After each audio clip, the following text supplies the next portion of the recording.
Welcome, everybody, to the Strong After 50 podcast, brought to you by me, Igor Klibanov from FitnessSolutionsPlus.ca, your personal trainers for chronic conditions. Here with me today is Kelly. Kelly is a registered dietitian. Kelly, thank you so much for being here. Tell us a bit about yourself. Sure. So I'm a registered dietitian outside of Philadelphia in Pennsylvania. I started my own private practice in 2015. So it's been almost exactly 11 years since I branched out on my own. Prior to that, I actually started my career working at a health club and kind of build up their nutrition program. And it was awesome because I love exercise. I love counseling about nutrition. So it was a perfect place for me. But at some point, I was kind of getting a lot of doctor referrals and things, and I could only grow so much there. So I decided to branch off on my own. And what I do day to day is I counsel pretty much one on one. I occasionally do things like this, like podcasts, group lectures, sports nutrition talks, things like that. But it's primarily one on one counseling on various topics from IBS, pregnancy, diabetes, high cholesterol, very unique, kind of not so prevalent disease cases that require me to Mhm. research a little bit more. But I always say the bulk of my clients are the peri and postmenopausal woman who comes to me because everything that they've always done doesn't seem to be working anymore. Yep, And yep. I totally hear that's, that.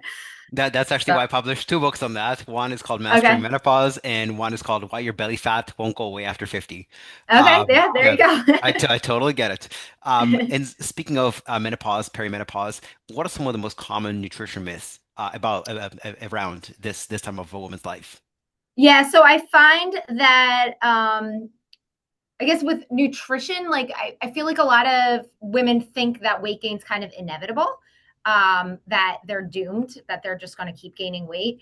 And I always joke because I remember when I was in my 20s, women that were in their 30s were always like, "Oh, you just wait, like you're going to start gaining weight." And then it's like then you're in your 30s and then it's people that have had kids and they're like, "Oh, you just wait, like you might be fine after the first one, but that third one really knocks you out."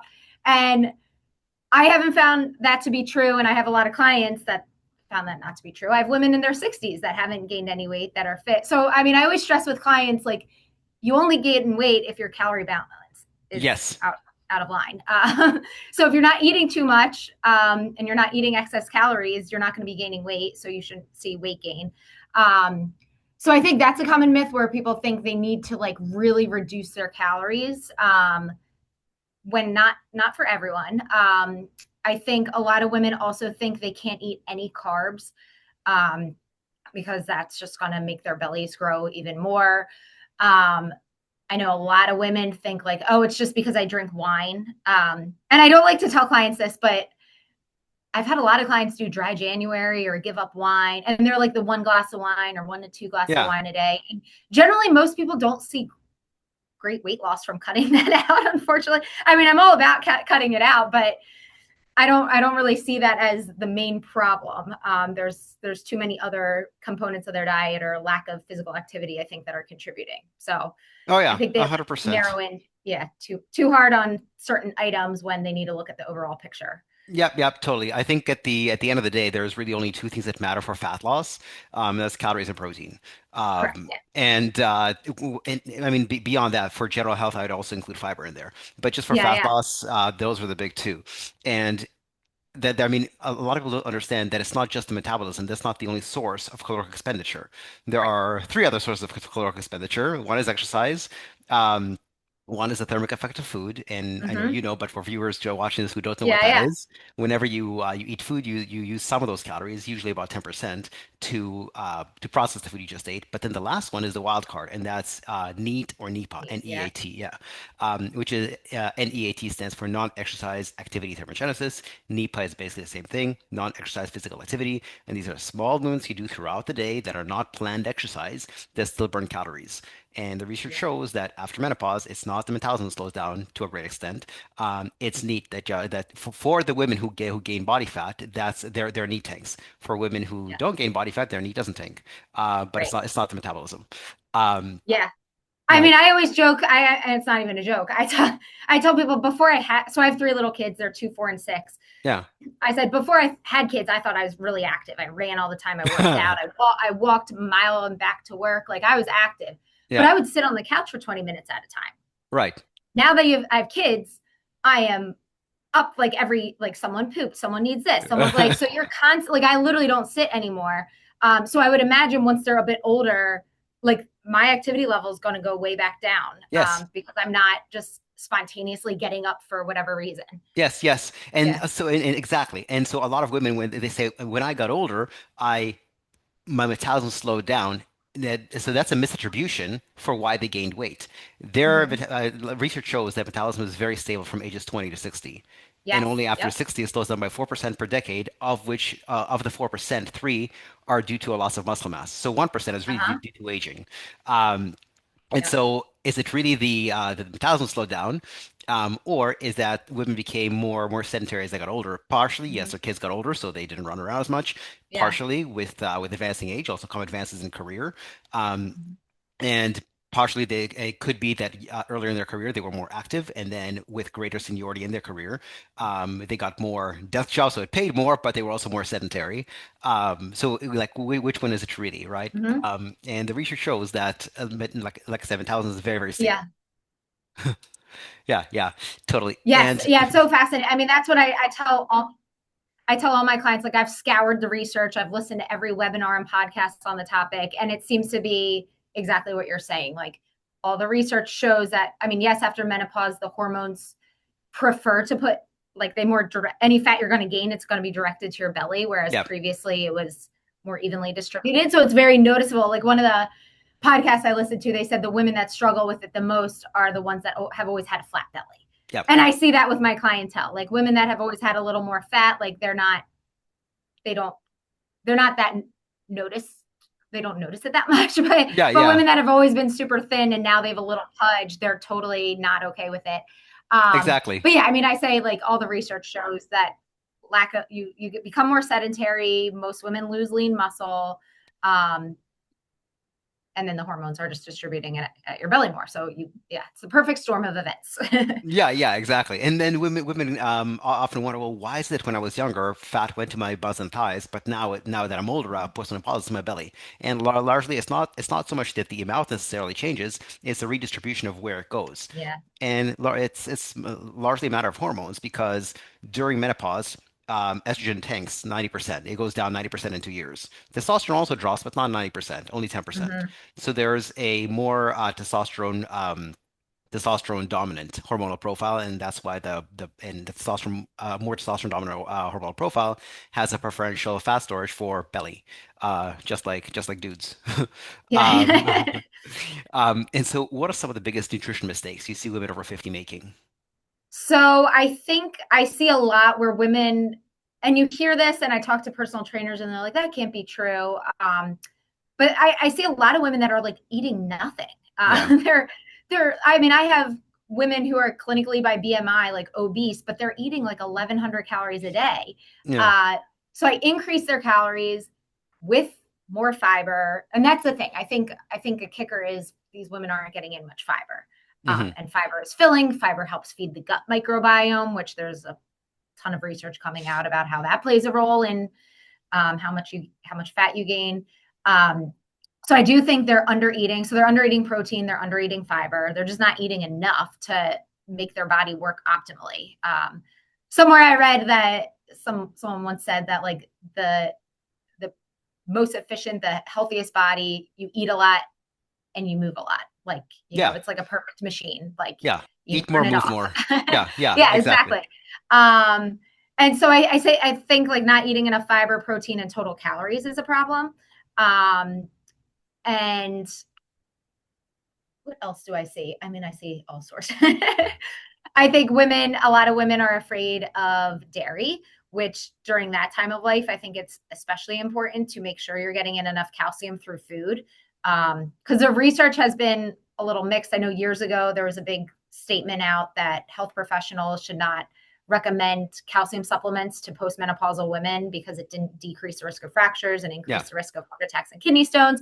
So I'm very much a try to get your nutrients from food, especially calcium. Yeah. So, I mean, I don't know if the audience could see, but behind me, I have a whole slew of like kefirs and yogurts. And so I'm very much a proponent of cultured dairy, Yeah. try to get in dairy. And I have all these women come to me that like dairy so bad. And don't you know it? They go for their DEXA scans and they're osteopenic, their osteoporosis, um, which I do see after next time they get one, we can actually build back some of that bone, which Oh yeah. I previously thought was impossible if you're in your 60s, but apparently it can be done.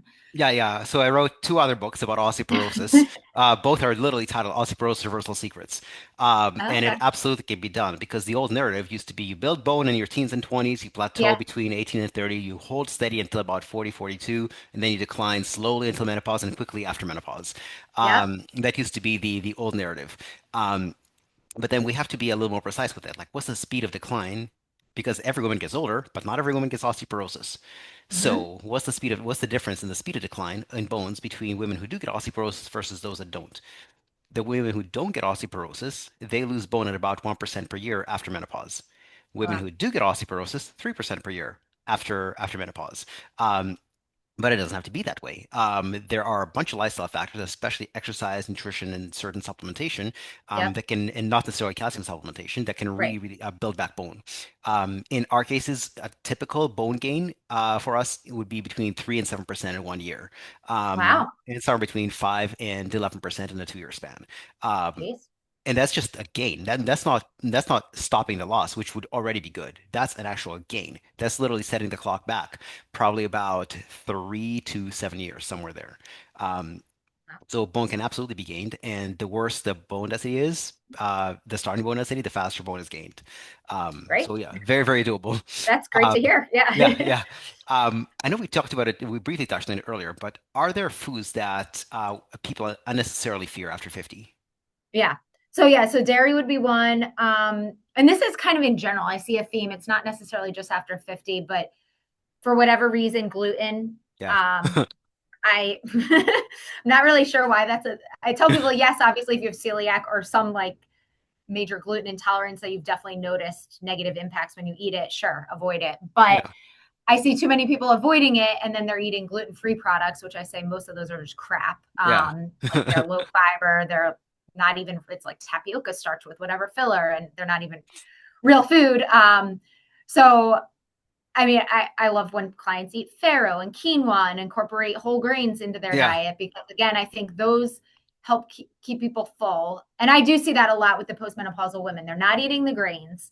Yeah. So then they don't know why, when they get home from work at 4 or 5 o'clock, they're going for the cheese and crackers, or they're hungry, or after dinner, they're craving a brownie. And I always say to clients, your body, if your brain runs off of glucose, your body needs carbohydrates, but it doesn't know, it's not going to say like eat barley. Like No, it's, exactly. you're just going to be craving sugar or whatever carb you like.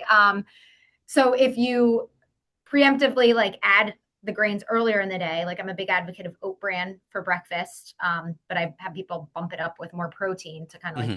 blunt the rise of glucose, get more protein at breakfast, and then a grain with lunch. Like those clients are definitely much more successful than clients that either don't eat breakfast or eat an egg for breakfast and then have a salad with chicken for lunch, because then those are the people that eat more of their calories later in the day. Yeah. So Yeah. yeah. It's interesting that you mentioned that. I keep talking about books I've written, but I've written one about intermittent fasting, called An OBS Guide to Intermittent Fasting for Women. Okay. And so intermittent fasting is super, super trendy. And yeah, lots Mm-hmm. of people prefer to skip breakfast or have a very light breakfast and have Yep. something bigger later in the day.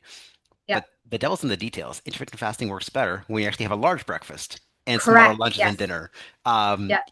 the calories, so again, at the end of the day, calories are king, and probably protein is queen for fat loss, and then fiber is Yep. also queen for overall health. Yep. Um, but when it comes to so it helps you eat less calories if you have more of them early in the day, regardless of whether you feel like eating breakfast or not. In the Right. research where they force women to have, like, they randomize people. One group of women eats breakfast later. Sorry, eats their calories later in the day. One group of women eats their calories earlier in the day. They don't ask them to self-select. Oh, if you prefer to eat your calories earlier in the day, go in this group. But if you prefer to eat Mhm. it later, go in this group. No, it's randomized. They don't ask about your Yep. preferences. Prefer or don't prefer to eat breakfast or not. You go in the breakfast group if you're randomized. Um, And so, yeah, I mean, it makes a big difference both to the overall calories, but when we're talking about, and I don't know how relevant this is to postmenopausal women, but with PCOS, the timing makes a giant difference in Yes, terms of hormonal profiles, even if it doesn't make it absolutely. their weight, but to the hormones, absolutely. Yeah. Yeah, and I say to my postmenopausal clients, I just anecdotally from seeing with clients, I have for sure noticed if I bulk up their breakfast with that, especially protein, like 30 grams of protein. Like I've had women where their calories are good, they're exercising, they're not seeing any weight loss. We bulk up their protein and kind of calories at breakfast, and Yeah. they start dropping weight. Yeah. And I tell clients, I even did that with myself this past year. I've always had breakfast, but I really put a preference on like much more protein and way more calories than I ever ate for breakfast. Yeah. And I'm like, I used to be a snacker. Yeah. I like barely want to snack. My meals, like I'm totally satisfied. Like Yeah. it's amazing the difference later in the day. Yes. The easiest way to lose body fat is just to take willpower out of the willpower and discipline out of the picture. Yeah. And if you just don't feel like eating as much, it makes it way easier. Then you feel like Yeah. it, but you have to say no to yourself. Yeah. Yes, exactly. Yeah, And you yeah. can really blunt your appetite by just having adequate protein and calories for breakfast. Yep, exactly. Yeah. Yep. Next is people love to talk about supplements, Hmm. and I'm kind of not anti-supplement, and I'm not blindly pro-supplement. I'm Yep. the right one at the right time for the right person for the right Right. duration. Yeah. And so, which supplements, in your opinion, have the strongest evidence? Yep. So I'm just like you. I am definitely not a supplement pusher. I have too many clients come to me and I ask, like, do you take any supplements? And it's like list of 40 supplements. And I'm like, what are all these for? They have no Yes, idea. Some exactly. chiropractor recommended it or their holistic doctor told them they should be taking it. Like I've had clients literally with breakfast, they take 5 pills and then morning snack, they have to take a, and I'm like, oh my God, like just, take a pause on that. I mean, I do have specific situations, like if someone has IBS, I have certain things that maybe I Yes. recommend for that, or whatever condition. But in general, I would say the big ones that I recommend to most clients would be vitamin D, because most people tend to be deficient in vitamin D. That was actually my research in grad school, was Hmm. vitamin D as an anti-cancer agent and basically how deficiency is linked with certain cancer risk. I tell clients when during COVID, I was bombarded by articles about people being hospitalized with COVID, how many of them are deficient in vitamin D status. Yeah. So vitamin D is a big one. Although I do encourage people each year to get tested to make sure your levels Yes. aren't too high because there's Exactly. the risk of calcification. Creatine, I'm big on. So especially for the postmenopausal woman, just because the research, I'm sure you are aware, is exploding. I've always recommended creatine, but not like I have been recently. Yeah. Just because now with all the brain research and like the sleep deprivation research and Yeah.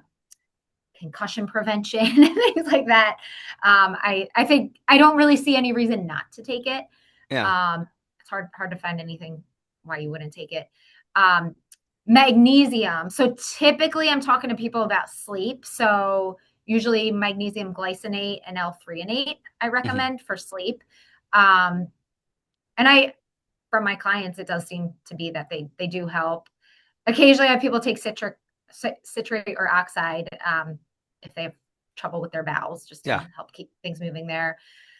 And then the other major, well, I often recommend fish oil or algae oil supplements for my clients that aren't eating Yeah.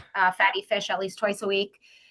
And I know the research is very mixed there, but I think the omega 3s, like there's definitely enough research showing that they're important for brain health and they're Yeah. anti-inflammatory and eye health and all of that. So I think Yeah. if you're not getting it through diet, it's worth taking a supplement for. Yeah.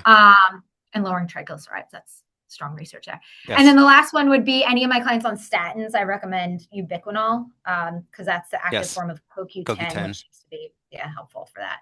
You know, one very interesting thing I learned recently about fish oil. What's that? Besides its benefits on a lot of other things, triglycerides, etc., it's actually the most powerful um, muscle building supplement in older adults. And when I read that, and it's not just one Yeah. study, it's an entire meta-analysis. And I thought, no Huh. way, how could that be true? I thought protein, or some kind of leucine or protein derivative. Yep. And the research shows protein minimally increases muscle mass in older adults or even in younger adults. Um, unless they're super like unless they're really, really deficient, unless they're getting like 0.3 grams per kilogram per day. But if they're already getting the RDA more, it's beneficial for other things, but it won't build muscle by itself. In combination with strength training, it does a little bit. However, the amount of muscle people gain with fish oil is significantly higher than with protein. Now, don't get me wrong, it's not high; it's just higher than Yeah. protein. And I had And a yeah, I read a study or two also show they were talking the study was referencing like all these different things that you can do to boost your metabolism, like yeah, boost or fat oxidation it might have been. And yeah. fish oil helps like increase fat oxidation as Yeah, well. yeah, yeah. And I thought to myself, this is fascinating. Like, Yeah. how is it that fish oil outperforms protein in muscle gain in older adults? After all, Yeah. muscles are made of protein, not fish oil. So Yeah. why fish oil? So the answer is that fish oil makes older adults more responsive to anabolic stimuli. And for people who don't know what anabolic means, it means muscle building. So strength training, protein, testosterone, and both men and women have testosterone. Those are all muscle building stimuli. And so fish oil makes the cells of older adults more sensitive, more responsive to these stimuli. And again, not a single study. This is many studies. There's two meta-analyses done on this. Um, Wow. yeah, fascinating stuff. Yeah, Um, really. so we've talked about the supplements with the strongest evidence. What about Yeah. the supplements that are massively overrated? Uh there's a but I mean, I can't even think of many on the top. There's so many supplements out there that I I mean, and so I have client like, and I listen to all these podcasts where I'm like, wow, that sounds great. Like, I mean, I have a whole list of them going, like, Yes, uh, MSM, supplement to decrease yes, inflammation, OPC for eyes, whatever. Oh, one actually I do have for, I do recommend for acid reflux is seaweed alginate. yeah, I learned about that at a conference I went to, basically because it forms it's like a natural way to form a gel pocket at the top of your stomach. So I have a lot of interesting. clients that, because I try to avoid the PPIs as best I can with Yeah. clients. By the way, So like try, for listeners who don't know what yeah, PPIs are, that's protein pump inhibitors. yeah. So like a meprazole and Yeah, pantoprazole. So I have people try that, or if they're trying to wean off, I try to have them take the seaweed alginate because it's definitely a way more natural way to kind of blunt the acid from coming up. yeah, Um, I tell a lot of my clients like too many people take vitamin C supplements, and I'm like, what? Even if it's not expensive, I'm like, that's just a waste of money. Vitamin C is one of the easiest vitamins to get through diet. Like you yeah, eat one kiwi and you're good. yeah, So I don't think you need to take a vitamin C supplement. And now all the rage is like all the green powder supplements. Like I won't name any brands, but they're basically powdered greens with seaweed and things in them. Um, I mean, as with everything, like most of the research on the benefits of food come from like observational studies where you look yes, at people that are eating foods and yeah, it's the whole diet. It's not just, oh, that person eats kale or these people eat kale. It must be the kale that's making all these people healthy. yeah, So, and then especially if you grind them up and you put them into a powder and you're eating a scoop, which is like this big, like yeah, that's not going to make you healthy. yeah, Um, yeah. yeah, there's a lot of other changes that need to happen. Like you can't go to McDonald's for breakfast and eat a hoagie for lunch and then just have your greens powder and assume you're going to be great. Yeah, yeah. So I have big issues with that. Like anything that kind of makes it seem like you don't have to do the hard work. And they even have like fruit and veggie gummies for kids, and I'm like, Yeah, come on, like that's candy. That I would say that's a good point. Gummies. yeah, Don't ever take a supplement that's a gummy because first of all, it's candy. Look at the sugar, or they're adding stevia, or like they're just fake sugaring it. So you think you're eating candy. And then most of the things I've read say that it's very hard to dose the gummies yeah, because of the heat and whatever. So like I know it's commonly talked about, like there was a famous study on like melatonin gummies and how they drastically differed. Like I think one gummy had 3 grams of melatonin while another gummy in the pack had 10 grams. yeah, So like that's something like you don't want to take 10 grams of melatonin. So I always caution people about, yeah, try to stay away from the gummies. yeah, yeah, yeah. I'd say I think about 65 to 70% of the supplements that are on the market and claim to do something don't actually claim to do it. And a lot of those reasons, I have often explained why are either ineffective or unproven supplements or ingredients in supplements, and a bunch of reasons. One, like you said, observational research.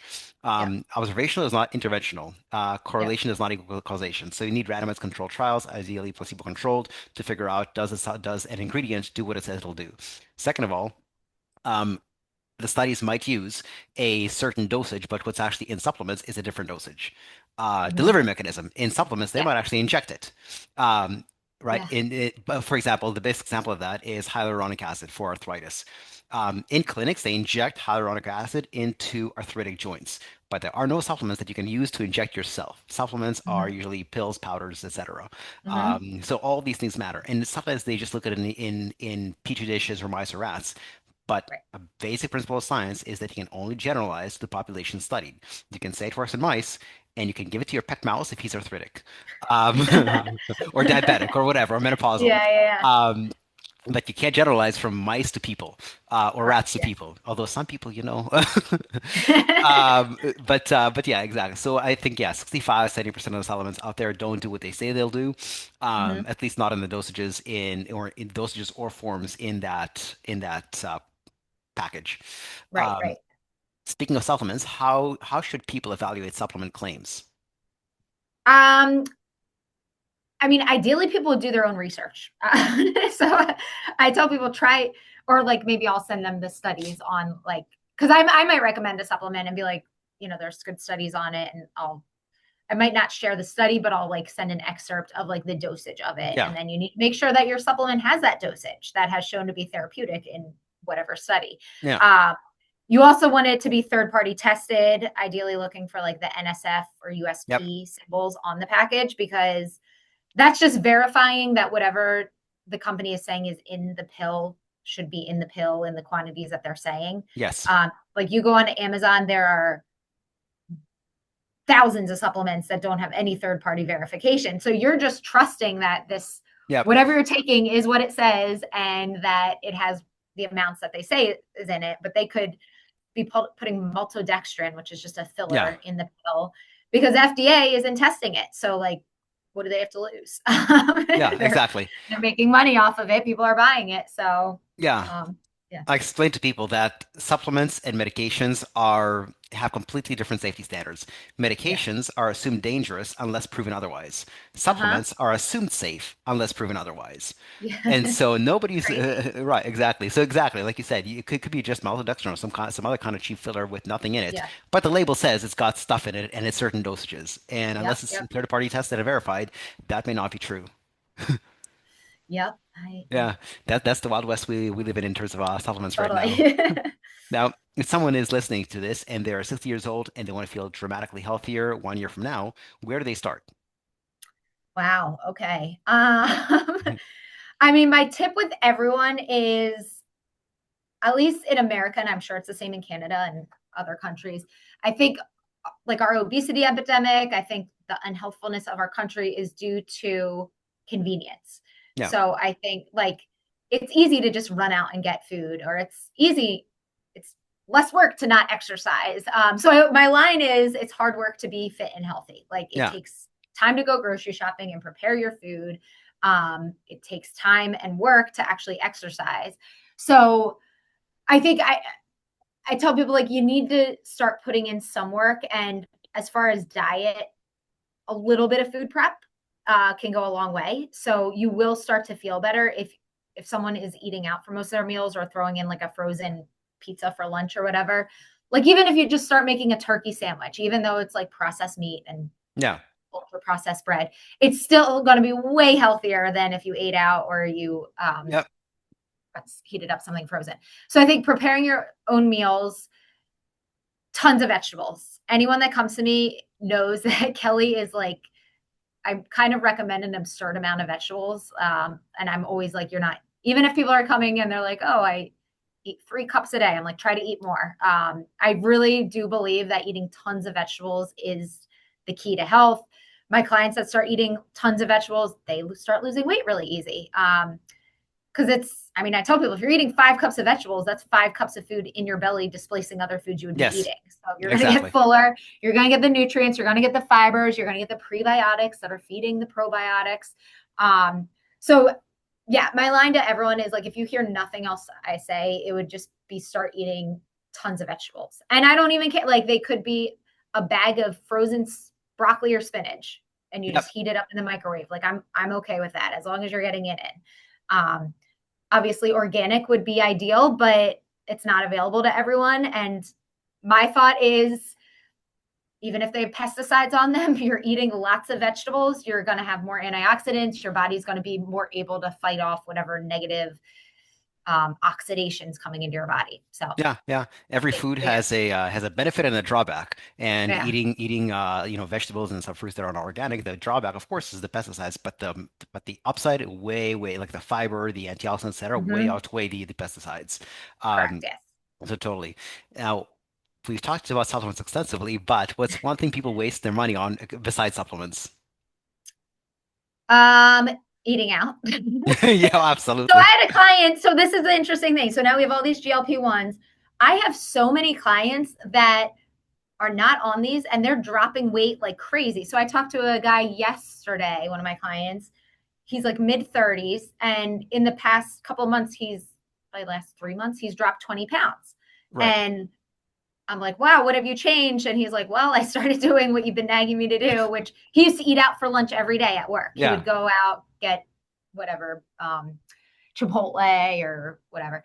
And he's just started bulk cooking. He's doing like quinoa, broccoli, and chicken Yeah. pretty much every day. I mean, I keep obviously encouraging him to add some more variety in that, but that's working for him. He's Yeah. lost 20 pounds and he's like, literally, that's the only thing I've changed. Yeah. So, and then I'm like, haven't you been saving a ridiculous amount of money? And he's like, yeah, I'm sick to think about how much, because he's like, it was at least $15 a day on lunch he was spending Yeah. 5 days a week or Yeah, six, exactly. sometimes 7 days a week. So yeah, in presentations I've given over the years, I always do that. Like, if you're eating out for lunch 5 days a week and how many weeks you're working, like how much money you would save and what kind of vacation you could go on with that money. Yeah, yeah, Yeah. exactly. Yeah, that's a big one. Yeah, so eating out is something people can do less of. What's one thing worth spending money on? That's a good question. So, vegetables, obviously. I Yes. think salmon, like for or a fatty fish. Like, I know they tend to be expensive, so that turns a lot of people away. But again, like if you're not eating out, you can afford to do it. Yeah. Like, I go to the grocery store and I spend $100. I'm like, me and my husband can't even eat out for $100, and I'm looking at all the food I've gotten for a Yeah. $100. Like, Oh yeah. um, so yeah, I think that's important. While I am like very whole foods based, I do think spending money on certain protein powders Yep. is important, especially for the women, because I don't want people eating that much meat throughout the day. And physically, like a lot of people can't do it. So, Right. like in my oat bran, I put my protein powder as a way to boost my protein intake in the Right. morning.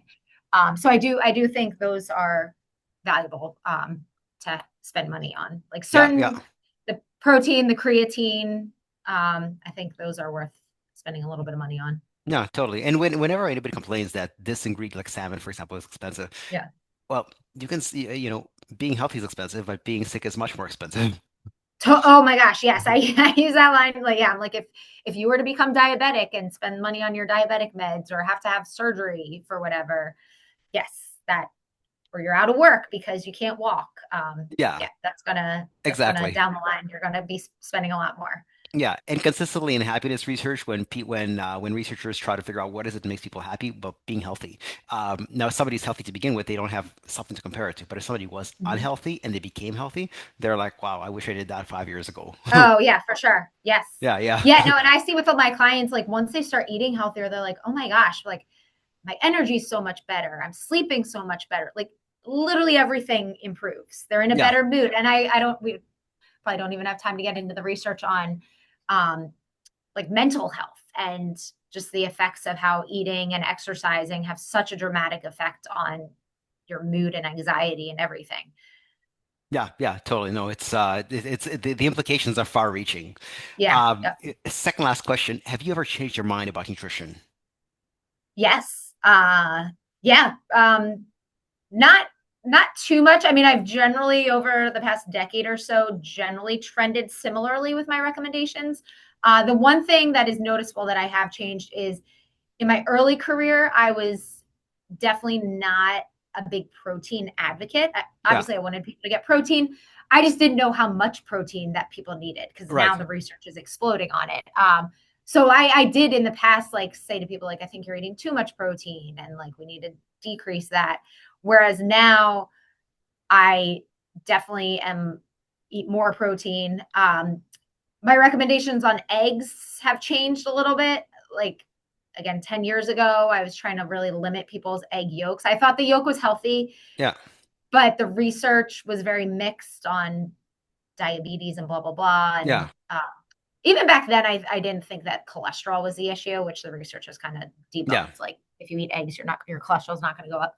Um, I've come around. I still don't want people eating a ton of eggs because I still stress like the yolk is where most of the calories are. So yeah, if you have a several egg omelet, like right there, you're getting hundreds of calories from the eggs. But um, I'm seeing like a lot more clients with non-alcoholic fatty liver disease. So I was reading about how the choline in the eggs has actually shown to like kind of pull the fat out of the liver. right. So a lot of people with non-alcoholic fatty liver are kind of deficient in choline, and eggs seem to be one of the best things to help with that condition. So I'm more lenient with my egg intake these days. So Yeah. eggs and protein I think are the two big things that I've kind of changed my tune on.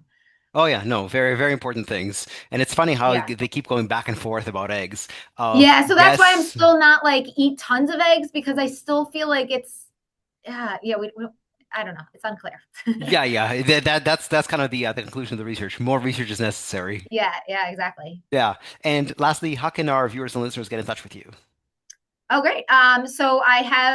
So my website is www.waynenutrition.com. So it's WAYNE. That's the town I'm located in. Um, Email is a great way to reach me. It's kelly@waynenutrition.com. So email, website,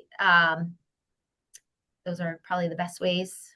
I'm on Perfect. Facebook. I'm not too big on the social media. I know I need to up my game on that, but You're this not time in missing my any. life, You're not missing anything. I haven't posted on Instagram in 3 years, and my business has never been better. oh yeah. Oh yeah. There you go. Uh, Yeah, no, I used to blog when I was young and I like didn't have a ton of clients or no kids. I'd blog like almost every day. And I just blogged for the first time like a month or two ago. And it was the last blog I'd written prior to that was what my 2-year-old eats in a day. yeah. And I told my 2-year-old is now 6. So that's how long it's been. It's been a while, yeah. Yeah, yeah, Yeah. exactly. So we have email and we have your website. Yes. And those details will also be in the show notes as well. Great. Kelly, thank you so much for doing this. I really appreciate it. Thank you. Yeah, thanks for having me. This is fun. Of course.